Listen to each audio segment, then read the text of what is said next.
नमस्कार, दिव्य ज्योति चैनल में आप सभी का हार्दिक स्वागत है। 1 अगस्त से शुक्रदेव नीच के हो रहे हैं और उसका मिथुन राशि पर क्या प्रभाव पड़ेगा, आइए जानते हैं आचार्य कुसुम लता त्यागी जी से। नमस्कार मैम। नमस्कार। मेरे सभी प्यारे-प्यारे मिथुन राशि वाले दर्शकों को मेरा प्यार भरा नमस्कार और श्रावण माह की शुभकामनाएं भी। तो मिथुन लग्न वालों के लिए हम आज बताने जा रहे हैं, मिथुन राशि वालों के लिए, कि जो हमारे शुक्रदेव हैं, जो हमारी कुंडली में बहुत महत्व रखते हैं। एक तो गुरुदेव, वो देवों के गुरु हैं, और एक शुक्रदेव जो असुरों के गुरु हैं। तो ये धन के कारक हैं, प्रेम के कारक हैं और रिलेशन के कारक हैं और लग्जरी के कारक हैं, बहुत सारी चीजों के कारक हैं, और वो नीच के होने जा रहे हैं। तो अब जब नीच के होंगे तो सभी राशियों पर कुछ ना कुछ कहीं ना कहीं प्रभाव पड़ेगा, कि जहाँ वो बैठेंगे और जहाँ वो दृष्टि देंगे तो वहां से संबंधित क्या क्या प्रभाव पड़ेंगे आपके जीवन पर, उसके बारे में हम आज बात करते हैं। तो हम चलते हैं आपके लग्न पर। ये लग्न स्थान है कुंडली का। यहाँ पर अगर 3 नंबर है तो आपका मिथुन लग्न है, और अगर यहाँ पर 3 नंबर के साथ चंद्रमा भी है तो आपका मिथुन लग्न भी है और मिथुन राशि भी है। और अगर आपकी कुंडली में किसी भी घर में 3 नंबर के साथ चंद्रमा विराजमान है तो आपकी मिथुन राशि है। तो फिर ये वीडियो आपके लिए है। तो सबसे पहले जान लेते हैं मिथुन राशि वालों का स्वभाव कैसा होता है, कैसे होते हैं ये लोग। तो मिथुन राशि वाले, ये बुध की राशि है, तो ये बहुत बुद्धिमान लोग होते हैं, बहुत सुंदर लोग होते हैं, स्मार्ट होते हैं, बातचीत में बहुत निपुण होते हैं, और बॉडी बहुत सुंदर होती है। स्टाइल इनका बहुत अच्छा होता है पहनने ओढ़ने का। मतलब ये बुध को राजकुमार ग्रह कहते हैं, और जब ये चलते हैं फिरते हैं या जैसे भी कपड़े पहनते हैं तो उनसे एक अलग ही ऐसी अनुभूति होती है कि वास्तव में कोई खास आदमी चल रहा है। उनकी पर्सनैलिटी में कुछ खास शख्सियत दिखाई देती है। इस तरह के लोग होते हैं, व्यवहार कुशल होते हैं, बातचीत में बहुत निपुण होते हैं, बहुत अच्छी अच्छी बातें करते हैं, और बहुत दयालु किस्म के भी होते हैं, क्योंकि राजा के बेटे हैं और प्रजा का ध्यान रखना भी अपनी जिम्मेदारी समझते हैं। तो जो भी समाज में कोई दीन दुखी परेशान होता है तो ये बहुत दयालु होते हैं। कोई भी इनसे आता है अपनी परेशानी लेके, तो ये उसकी परेशानी, अपनी परेशानी भूल के, चाहे भले इनके पास और बहुत सारी परेशानियां होती हैं क्योंकि राजकुमार हैं, लेकिन फिर भी उन सबको एक तरफ करके ये उसकी परेशानी दूर करने में लग जाते हैं जो इनके पास आया है, और दिल से उसका कष्ट दूर करने की कोशिश करते हैं। धन दे के भी और दिमाग दे के भी, मतलब जिस तरह से भी, या मानसिक सांत्वना दे के भी ये सामने वाले की परेशानी को दूर करने की कोशिश करते हैं। इस तरह के होते हैं ये राजकुमार राशि वाले लोग। अब हम बात करने जा रहे हैं कि मिथुन लग्न या मिथुन राशि में जब शुक्रदेव नीच के होंगे तो इनके किन किन भावों पे क्या प्रभाव पड़ेगा। तो उससे पहले हम समझ लेते हैं कि शुक्र है क्या। शुक्र हमारी लग्जरी के कारक हैं, यानी कि जो भी हमारे जीवन में भौतिक संपन्नता है, और जो भी हमारा ग्लैमर है, हमारी सुंदरता है, हमारी त्वचा की सुंदरता है, और जो भी हम, ये विवाह के कारक हैं, ये पत्नी पत्नी के कारक हैं पुरुषों की कुंडली में, ये संतान के कारक हैं क्योंकि क्रिएशन इनसे होता है, क्रिएटिविटी के कारक हैं, और जितने भी क्रिएटिविटी से संबंधित कार्य होते हैं और जितने भी साज सज्जा से संबंधित, वैभव से संबंधित, वो सब शुक्रदेव लाते हैं। जैसे नृत्य कला, गायन कला, कोई भी इंस्ट्रूमेंट बजाना, वादन कला और वास्तुकला, चित्रकारी, मतलब जो भी जिन चीजों से भी सौंदर्य टपकता है, जिनसे भी सजावट दिखती है, वो सब किसके अंडर में आते हैं? शुक्र के। ये आईटी के भी कारक हैं और ये कंप्यूटर के भी कारक हैं। और ये कुंडली में, क्योंकि काल पुरुष की कुंडली में ये दूसरे भाव के और सप्तम भाव के स्वामी बनते हैं, तो ये कहाँ के कारक बने? एक तो धन भाव के कारक हैं, परिवार के कारक हैं, और दूसरे दाम्पत्य सुख के भी कारक हैं। अब धन भाव के कारक होकर और दाम्पत्य सुख के कारक होकर ये नीच के हो गए हैं छठे भाव में। तो नीच के ग्रह को बोलते हैं कि भाई अच्छा नहीं माना जाता, जैसे उच्च के ग्रह को बहुत शुभ माना जाता है। तो ऐसे ही विद्वानों के हिसाब से इसको थोड़ा नेगेटिव लेते हैं, और लेकिन जितना नेगेटिव लेते हैं वैसे वास्तव में उतना हर कुंडली पे वो जरूरी नहीं है कि हर एक के लिए उतना ही नेगेटिव हो। किसी के लिए बहुत अच्छा होता है और किसी के लिए थोड़ा कम अच्छा हो सकता है, इतना जरूर हो सकता है, पर ऐसा नहीं है कि पूरी तरह नेगेटिव है, क्योंकि इनकी एक उच्च दृष्टि भी होती है। मीन राशि में ये उच्च के होते हैं। तो सबसे पहले फिर ये बताएं, क्योंकि ये मीन राशि में उच्च के होते हैं, तो मीन राशि किसकी है? भावनाओं की और अथाह समुद्र की। जहाँ हमारी भावनाएं मतलब जिनका कोई मतलब विस्तृत रूप में बहती हैं, उन पे कोई बाउंड्री नहीं है, क्योंकि समुद्र में आप कितनी भी लकीरें खींच लो, कितनी भी बाउंड्री बना लो, तो वो तो मिट जाएगी जल के साथ। तो मीन राशि वाले बहुत भावना प्रधान राशि होती है और इसमें प्यार मोहब्बत के लिए, भावनाओं के लिए कोई लिमिटेशन नहीं होती। और शुक्र क्या है, ये भी प्यार मोहब्बत के कारक है। पूरे समाज में, संसार में जो भी प्रेम है वो इनके द्वारा आता है। तो शुक्र जैसे ग्रह को जो मतलब बिना किसी बंधन के फैलना चाहता है, उसके लिए मीन राशि बहुत अच्छी मानी जाती है, क्योंकि मीन राशि में वो जितना चाहे वहां तक फैल सकता है, तो वो उच्च का हो जाता है, क्योंकि उसके लिए एक असीमित क्षेत्र मिल जाता है। शुक्र को बंधन पसंद नहीं है, सीमितता पसंद नहीं है, कोई बाउंड्री पसंद नहीं है, तो वहां कोई बाउंड्री है ही नहीं। इसीलिए शुक्र मीन राशि में उच्च के होते हैं, क्योंकि इनको अपने कारकत्व को कितना भी फैलाएं, कितना भी प्रसार करें, तो उनके लिए कोई परेशानी वहां नहीं होती है। इसके विपरीत ये नीच के क्यों होते हैं?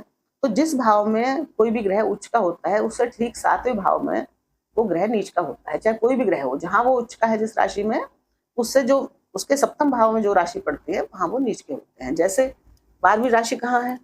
दशम भाव में। ठीक सामने क्या है? कन्या राशि। यहाँ पे शुक्र है, तो ये कन्या राशि में नीच के हैं। तो नीच के कन्या राशि में क्यों हुए? और भी किसी राशि में हो सकते थे, तो उसका कारण यही है कि कोई भी राशि अपने ठीक सप्तम में नीच की होती है। लेकिन ये इनके मित्र का घर है। नीच बस इसलिए हुए हैं कि ये बुध के घर में नीच के हुए हैं, अपने मित्र के घर में नीच के हुए हैं। कि बुध क्या है?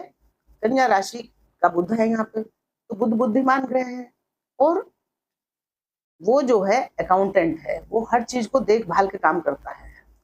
तो कन्या राशि क्या है? सेवा की राशि है, काल पुरुष में 6ठे भाव की राशि है। ये लोग व्यवहारिक होते हैं और विनम्र होते हैं, और ये जो भी काम करते हैं पूरे परफेक्ट तरीके से करना चाहते हैं। शुक्र भी ये करना चाहता है, यानी कि इनको हर चीज में परफेक्शन चाहिए। इसीलिए कन्या राशि वाले कमियां ढूंढने में बहुत माहिर होते हैं, क्योंकि वो कोई भी अच्छी चीज बनी है उसमें सबसे पहले वो ये देखते हैं कि क्या कमी है, जिसको ठीक करके इसको और परफेक्ट बना दिया जाए।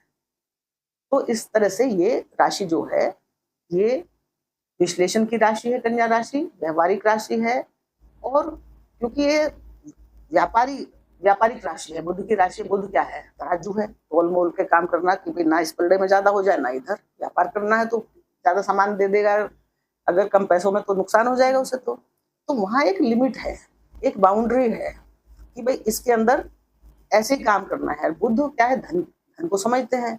तो जब शुक्र वहां बैठेंगे, शुक्र भी लग्जूरियस है, अब बुध हिसाब किताब में माहिर है, तो वो वहां पे क्या कहते हैं कि भाई तुम जहां प्रेम कर रहे हो, जहां तुम शादी करना चाह रहे हो, पहले तुम ये तो देख लो कि वो कुछ कमाता भी है या कमाती भी है, और कमाता है तो कितना कमाता है। तुम्हारे खर्चे, तुम्हारे जो ऐश आराम है वो उसमें पूरे हो जाएंगे कि नहीं हो जाएंगे, या फिर तुम्हें उसमें क्या मिलेगा।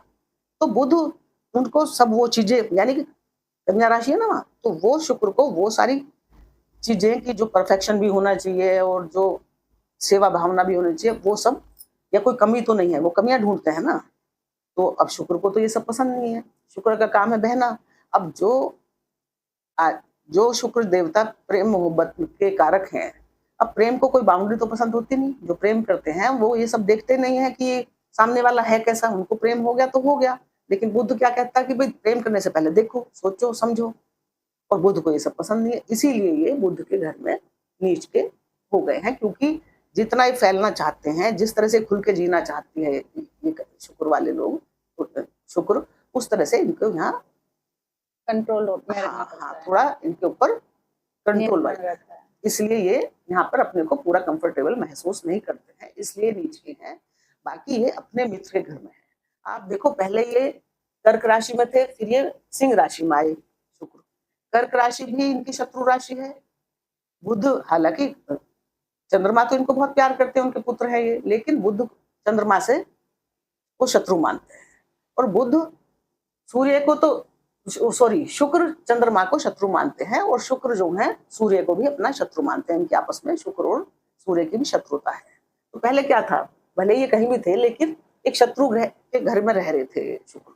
उससे तो भी इनकी पोजीशन और अच्छी हुई है ना, क्योंकि अब ये अपने प्रिय मित्र बुध के घर में आए हैं, जो इनका बहुत प्यारा मित्र है। वहां चाहे कितनी बाउंड्री हो, फिर भी वो खुश हैं। और मार्गी हैं, और ये 1 अगस्त को नीच के हुए हैं, और ये पूरे महीने यानी कि 2 सितंबर तक कन्या राशि में ही नीच अवस्था में ही रहेंगे। तो ये तो मैंने उच्च नीच का फल बताया। अब मिथुन राशि वालों के लिए शुक्र कहाँ आ रहे हैं? इनके चतुर्थ भाव में, धन के भाव में। ये भाव जो है धन का है, माता का है, भूमि का है, भवन का है, वाहन का है, मातृभूमि का है, और हर प्रकार के सुख का है। तो यहाँ पर शुक्र आके क्या होता है कि उनको दिशा बल मिलता है। शुक्र चतुर्थ भाव में, क्योंकि शुक्र क्या है? लग्जरी है। चतुर्थ भाव क्या है? मन की शांति है, सुख है, घर है। तो यहाँ पर ये शुक्र जो है बहुत अच्छा फल देते हैं। चतुर्थ भाव में जब भी शुक्र आते हैं, यहाँ नीच के भले ही हो गए हों, लेकिन शुक्र को ये घर बहुत पसंद है, सुखों का घर है। और शुक्र क्या करते हैं? सुखों को बढ़ाते हैं। लग्जरी से संबंधित चीज, अब सुख उनको लाना चाहते हैं, दिलवाते हैं, आपको धन देते हैं, घर देते हैं, अच्छा सुसज्जित घर करना बनाना चाहते हैं, क्योंकि शुक्र है वहां पे, तो आपका घर बढ़िया होता है और लोगों से। आप वहां पे जो उसकी सजावट होती है वो और लोगों से आप अच्छी करते हैं। तो शुक्र यहाँ पर जो है उसको स्थान बल, दिशा बल प्राप्त है, उनको ये पसंद है ये घर। और इनके पास, शुक्र के पास कौन कौन सी 2 राशि है मिथुन लग्न वालों के, मिथुन राशि वालों के यहाँ? एक तो इनके पास पंचम भाव है, और एक इनके पास विदेश भाव है, खर्चों का भाव है। तो पंचम भाव तो कुंडली का सबसे श्रेष्ठ भाव है, यानी कि हमारे पिछले पूर्व जन्मों का पुण्य भी है, और जुआ लोटरी सट्टे का भी है, और मेन तो ये संतान का है, क्योंकि इस भाव से ही क्रिएशन होता है। संतान की प्राप्ति पंचम भाव से ही होती है। प्रेम भाव का कारक पंचम भाव ही है, और शुक्र किसके हैं? प्रेम के वैसे भी कारक हैं, बिना शुक्र के तो प्रेम होता नहीं है। तो शुक्र पंचमेश होकर और द्वाददेश होकर, 12वें भाव के स्वामी होकर आपके सुखों के भाव में चले गए हैं। तो भले ही ये नीच के हों, पर ये खराब फल नहीं देंगे। हाँ, इतना जरूर है कि जो फल जितने बड़े उसमें स्केल में दे सकते थे, उसमें थोड़ी सी कमी आ जाएगी हल्की सी, पर ऐसा नहीं है कि बिल्कुल नेगेटिव होगा आपके लिए। बस आपको अगर कुछ बातों का आप ध्यान रख लेंगे तो आपके लिए अच्छा ही फल ये देंगे। तो शुक्र जब पंचमेश होकर यहाँ गए हैं, तो विवाह, प्रेम के कारक होकर, संतान के कारक होकर, एजुकेशन के कारक होकर ये कहाँ गए हैं? चतुर्थ भाव में। तो चतुर्थ भाव तो बढ़िया भाव है, ये खुश है यहाँ, लेकिन अपने भाव से 12वें चले गए हैं। और दूसरा क्या है कि मंगल जो है आपके लग्न में चल रहे हैं। मंगल जो है चतुर्थ दृष्टि मंगल की भी शुक्र भाव पे है, और सप्तम दृष्टि शनि की भी शुक्र पर है। तो पंचम के स्वामी, क्योंकि ये बहुत अच्छा घर है, उसमें गए हैं, तो आपका जो भी क्रिएशन से संबंधित कार्य हैं, ग्लैमर से संबंधित कार्य हैं, क्योंकि ग्लैमर के कारक है, मीडिया से संबंधित कारक है, कार्य हैं, जो भी साजो सज्जा से संबंधित कार्य हैं, मतलब जो भी आप फूलों का काम करते हैं, या आप चित्रकारी का काम करते हैं, या आप कोई पेंटिंग बनाते हैं, या आप कोई मूर्तिकार हैं, मतलब जो भी शुक्र से संबंधित कार्य आप करते हैं, उन सब में आपको सफलता मिलेगी, उनसे सुख प्राप्त होगा आपको, क्योंकि ये सुखों के भाव में बैठे, सुख प्राप्ति करवा रहे हैं। और प्रेम संबंध भी आपके बनाएंगे शुक्र, लेकिन क्योंकि 12वें चले गए हैं, तो प्रेम संबंध आपको थोड़े ध्यान से बनाने पड़ेंगे, क्योंकि है तो वो नीच के।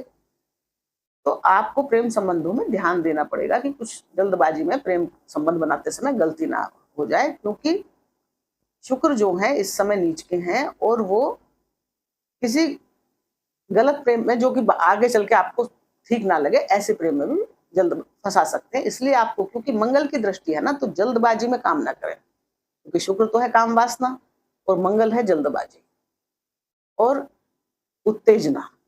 तो उत्तेजना में आके, जल्दबाजी में आके आप रिलेशन ना बनाएं। अब ये संतान का भाव है, तो जल्दबाजी में, क्रोध में आके संतान से रिश्ते खराब ना कर लें। संतान की पढ़ाई का, एजुकेशन का भाव है, तो थोड़ा, क्योंकि वो 12वें गए हैं, वैसे तो वो शुक्राचार्य हैं, शुक्र है, तो पढ़ाई में वैसे तो कोई दिक्कत नहीं होगी, पर पढ़ाई में थोड़ा सा मन में भटकाव, जैसे बच्चों को आ जाता है ना कि पढ़ाई में थोड़ा कम मन लगना, वो भी क्या इसी महीने। और फिर ये भी ऐसा भी नहीं है कि केवल शुक्र का ही प्रभाव है, और भी तो ग्रह अपना प्रभाव डाल ही रहे हैं। तो थोड़ा सा बच्चों की पढ़ाई पे ध्यान रख ले। आप अगर पढ़ाई कर रहे हैं तो हो सकता है आपका भी पढ़ाई में उतना मन ना लगे, लेकिन बस इसी बात का ध्यान रखना है कि आपको पढ़ाई में अपने मन लगा के काम करना है और रिश्तों में ध्यान से काम करना है, क्योंकि क्या है कि मंगल ईगो भी तो है ना, अहम है। वाद विवाद बहुत जल्दी करवा देते हैं जल्दबाजी में। तो अगर आपके रिश्ते पहले से बने बनाए हैं, अच्छे हैं, तो आप ईगो में आके और क्रोध में आके जल्दबाजी में कुछ कड़वी बात अपने प्रेमी को ना बोल दे या अपने वाइफ को ना बोल दे, पत्नी का कारक है। और दूसरा क्या है, ये बैठे हैं, चतुर्थ भाव माता का भी है, तो अपनी वाणी पे ही संयम रखना है, माता से भी कुछ वाद विवाद ना कर ले। माता की सेहत का जरूर ध्यान रखें आप, क्योंकि इस समय आपकी माता की सेहत में दिक्कत हो सकती है, इसीलिए आपको अपने ऊपर थोड़ा सा कंट्रोल करके चलना पड़ेगा कि आपकी किसी बात से उनको कष्ट होकर वो तबियत ना बिगड़ जाए। अब जब शुक्र यहाँ बैठेंगे पंचम भाव के स्वामी होकर और खर्च के भाव के स्वामी होकर, तो ये खर्चा करवाएंगे, लेकिन खर्चा क्या कहाँ कहाँ करवाएंगे? शुक्र शुभ ग्रह है, आपकी संतान पे करवाएंगे, आपके स्वयं के ऊपर करवाएंगे। घर में बैठे हैं तो घर की साज सज्जा से संबंधित आप अपने खर्चे करेंगे। घर में, क्योंकि डेकोरेशन के कारक हैं ये, घर को ये सुंदरता, जिन चीजों में सुंदरता टपकती है उन चीजों के ये कारक होते हैं। तो ये घर को आप बहुत समय से सोच रहे होंगे घर को सुंदर बनाऊं, तो इस समय चाहे आप इतना खर्चा कर देंगे, सोचेंगे नहीं, क्योंकि मंगल की दृष्टि है कि आपको जल्दी रहेगी कि भाई बहुत दिन हो गए, नहीं अब तो मुझे करना ही है। तो अपने घर के साज सज्जा पे आप बहुत खर्च कर सकते हैं। वाहन पे भी आप खर्च कर सकते हैं, कोई जमीन खरीदने में भी आप खर्च करेंगे। और ये खर्चे कोई बुरे नहीं है, बस गलती क्या, यहाँ आपको समझदारी ये करनी है, क्योंकि मंगल की चौथी दृष्टि है और मंगल जल्दबाजी का ग्रह है। तो आप कुछ भी चीज ले रहे हैं तो सोच समझ के अच्छे से देखभाल कर लें, और उसके कागज वगैरह, डॉक्यूमेंट्स वगैरह, अगर कोई जमीन प्रॉपर्टी ले रहे हैं तो जरूर चेक कर लें बस। बाकी इससे ज्यादा शुक्र आपका कुछ नहीं नुकसान करने वाला। रिश्तों पर ध्यान देना है, अपनी वाणी पर ध्यान देना है, और वैसे ये कमी कुछ छोड़ने के नहीं, क्योंकि काल पुरुष की कुंडली में ये धन के कारक बने हैं और सप्तम भाव के कारक बने हैं। धन से संबंधित इन्वेस्टमेंट आपको थोड़ा सोच समझ के करना पड़ेगा, क्योंकि ये आपके कुंडली में इसमें खर्च के भी कारक होके आए ना, तो खर्चा ये विदेश यात्राओं पर कर देंगे। विदेश से संबंधित, विदेश में आप कुछ जाना चाह रहे हैं, घूमना चाह रहे हैं, वहां पे कुछ पढ़ाई करना चाह रहे हैं, क्योंकि एजुकेशन वाले भाव के भी ये कारक हैं। तो अपने संतान से संबंधित विदेश यात्रा पे खर्च हो सकता है, स्वयं से संबंधित विदेश यात्रा पे खर्च हो सकता है, मौज मस्ती से संबंधित खर्च हो सकता है, या आप अपनी पत्नी के साथ, क्योंकि पत्नी के कारक हैं, उनके साथ भी आप कहीं दूर जगह पे या विदेश में घूमने का प्लान बना ले तो उस पर खर्च हो सकता है, या माता के ऊपर खर्च हो सकता है, क्योंकि माता को कहीं घुमाने ले जाएं या माता की तबीयत बिगड़ जाए तो उसके इलाज में खर्चे हो जाए। तो ये खर्चे होंगे आपके अपने वैसे तो ये बीमारी पे तो क्योंकि 12वें भाव के बीमारी पे तो खर्चे कम होंगे, ये ज्यादातर शुक्र क्या है, लग्जूरियस चीजों के वो है। तो माता के लिए कुछ कीमती सामान खरीद के ले आए, उस पर खर्चा हो जाए। वाइफ के लिए कुछ करने के लिए कुछ गोल्ड की चीज ले आए, कपड़े दिलवा दें, कुछ कर दें, क्योंकि ये इन्हीं चीजों के कारक है। डायमंड खरीदवा दिया आपने, सुंदर, उनकी सुंदरता से संबंधित चीजें, लग्जरी से संबंधित, उन पे आपके खर्च हो सकते हैं। बस ज्यादा खर्च ना हो, उस पर आपको नियंत्रण रखना है। अब इनकी शुक्र की सप्तम दृष्टि कहाँ जा रही है? अष्टम भाव पे, कार्य क्षेत्र पे। अब शुक्र की, क्योंकि शुक्राचार्य हैं ये, इनकी जो दृष्टि है, जहां भी एक ही दृष्टि है इनके पास, एक ही, और वही दृष्टि इनकी इतनी मजबूत है जो और किसी ग्रह के पास भी इतनी मजबूती नहीं होगी। शुक्र शुक्राचार्य है और इनके पास ऐसी शक्ति है, मृत संजीवनी विद्या है इनके पास, ये मरे हुओं को भी जिंदा कर सकते हैं, ऐसी शक्ति केवल शुक्राचार्य के पास है। अब सोचो, यहाँ इतने नीच के होकर इन्होंने नुकसान नहीं पहुंचाएंगे जितना ये उच्च के होकर आपके दशम घर को जो बल दे रहे हैं। और भी खर्चे भी तो आप जब भी करोगे जब आपके पास पैसे होंगे। बस हाँ, इतना देखना है कि कर्ज लेके, उधार लेके तब खर्चे नहीं करने हैं, और बजट से बाहर नहीं करने हैं, बस ये ध्यान रख लें। बाकी तो जिंदगी खर्च करने के लिए होती है, अपने ऊपर, अपने बच्चों के ऊपर, अपनी वाइफ के ऊपर, माँ के ऊपर, तो सभी खर्च करते हैं, करना भी चाहिए। अब जब शुक्र की सप्तम दृष्टि जाएगी शनि के पास, तो शनि इनको देख रहे हैं और ये शनि को देख रहे हैं, और ये आपस में परम मित्र हैं। शनि और शुक्र परम मित्र हैं, तो मित्र का नुकसान तो कर नहीं सकता। शनि जो है इस समय वक्री चल रहे हैं, उल्टे चल रहे हैं। शनि इनको समझदार बनाएंगे, शनि की दृष्टि इनको क्या बना रही है? शनि तो खुद ही एक कंजूस ग्रह है, तो वो इनको फालतू खर्चे करने से रोकेंगे, कंट्रोल भी ये दे रहे हैं। जहां करवाएंगे कायदे की जगह भी करवाएंगे। लेकिन इनकी जो सप्तम भाव पे दृष्टि पड़ रही है वो इतनी बढ़िया है कि ये वर्क कार्य क्षेत्र का आपका घर है और आपके मान सम्मान का घर है। तो मिथुन राशि वालों को या मिथुन लग्न वालों को ये बहुत मान सम्मान दिला सकते हैं। जो मान सम्मान आपका बहुत लंबे समय से आप कहीं धूमिल महसूस कर रहे थे, उसमें कमी महसूस कर रहे थे, परेशान थे कि भाई क्या हो रहा है, अब आपका मान सम्मान ये नीच के शुक्र, मैंने बताया ना, नीच के शुक्र का मतलब ये नहीं है कि नाम से सुन के आप डर जाओ कि सब कुछ नीच खराब ही होगा। ये आपके मान सम्मान को बहुत बढ़ाएंगे, कार्य क्षेत्र में आपको तरक्की दे सकते हैं।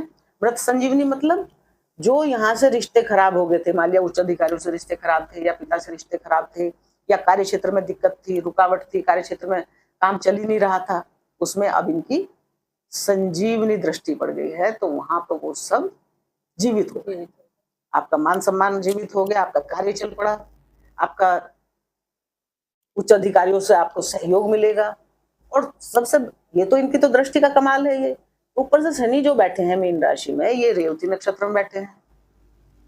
रेवती नक्षत्र खुद सुख समृद्धि का नक्षत्र है, बुध का नक्षत्र है, मैंने पहले बताया सेलिब्रेशन का नक्षत्र है। और शनि देव पर इस समय देव गुरु बृहस्पति की उच्च की दृष्टि भी पड़ रही है, तो शनिदेव खराब तो किसी कुंडली में है नहीं।